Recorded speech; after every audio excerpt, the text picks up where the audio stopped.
ده اسمه دبوس الفراخ بالبطاطس والجبنه، حاجه كده ميه سخنه، ملح، هتسلق البطاطس الجميله دي وبعد كده تهرسها زي ما انت شايف. بعد كده تجيب دبابيس الفراخ هتسلقها تهريها وبعد كده تفصصها، واوعى ترمي العظمه عشان عايزينها. هنجيب بعد كده البطاطس المهروسه والفراخ اللي قطعناها وهنحطهم فوق بعض مع شويه البهارات، ملح، فلفل، كمون، بابريكا، على مزاجك يا نجم. وما تنساش تحط حاجه عطريه، زعتر مثلا.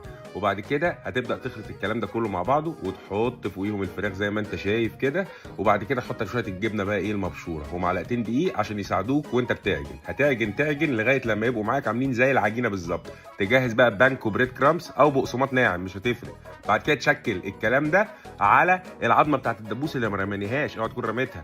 طب رميت عظمه الدبوس او انت عامل من فرخه كامله عادي، ممكن تعمل شويه كور وبتاع وتمشي الدنيا. بعد كده بيضه مع البقسماط وتنزل يا معلم في الزيت على طول.